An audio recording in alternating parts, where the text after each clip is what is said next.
This is Larry Henares making your day with part 66 of a book we wrote on Philippine history. Subject, that pile of manure. To recapitulate Philippine history, Spain came here in 1521 and left in 1898, a total of 377 years.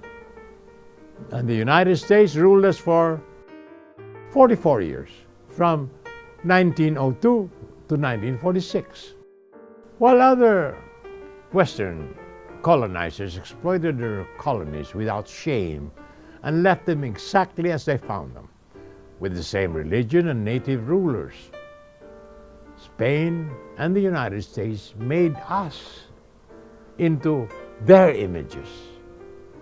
Spain converting us to Catholicism, giving us Spanish names, making us part of the first international galleon trade, and the United States giving us universal education, potable water, a democratic form of governance with all the corruption that goes with it.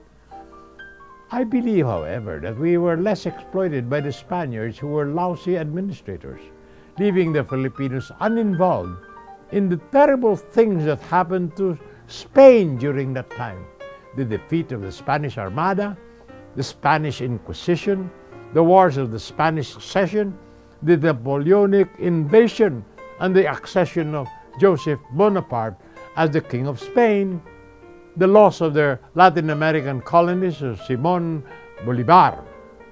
On the other hand, the United States imposed unfair treaties on us after we became independent, prevented us from industrializing, sponsored the Marcos dictatorship, and insisted we serve as vegetable garden to feed their clients in South Korea, Taiwan, and Japan.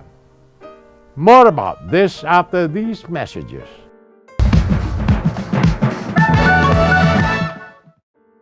This is Larry Henares making your day with part 66 of a book we wrote on Philippine history. Subject, that pile of manure. The story goes that at the beginning of time, Juan de la Cruz went to God with an unusual request. "My Lord," he said, "give me a country with fertile lands, bountiful seas and rivers, and mountains laden with rich minerals." And God answered, "Yes, of course, my son, your wish is granted." Then Juan de la Cruz said, "Give my country beauty beyond imagination, the bluest of skies, the whitest of clouds, the greenest of forests, golden sunsets and sunrises, and rainbows with the most beautiful kaleidoscopic colors and hues." "Done, my son, you deserve it," said the Lord. Thus encouraged, Juan de la Cruz asked for more.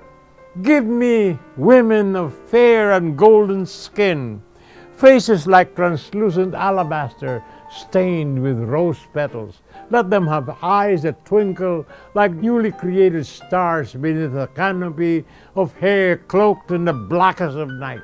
Let them be tall and slender, with breasts like twin peaks, topped with pink snow, a smile that is as warm and bright as the sun, and soft arms that stretch out in longing, love, and passion."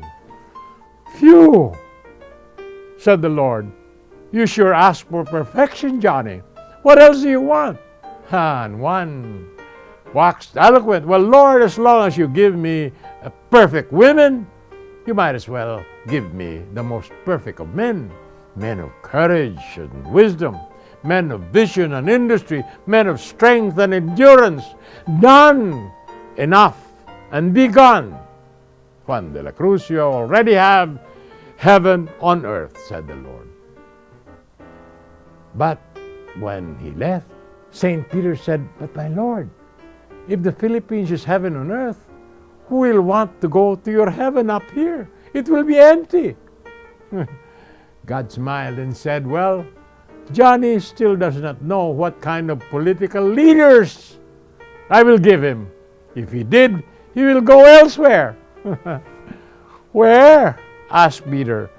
God laughed and he laughed and laughed until his eyes filled with tears, and he said, "You remember what happened to Noah's Ark? Never mind the mosquito and the ant, but the elephant and the lion and the big animals started to fill the boat with so much heavy manure that Noah's Ark began to sink.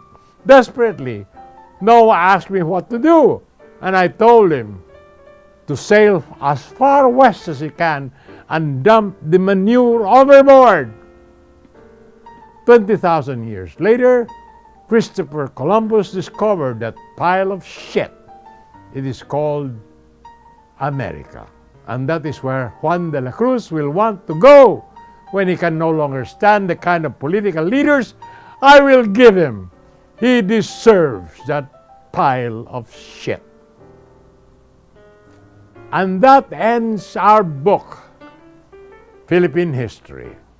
This is Larry Henares, making your day, saying good day, God bless you.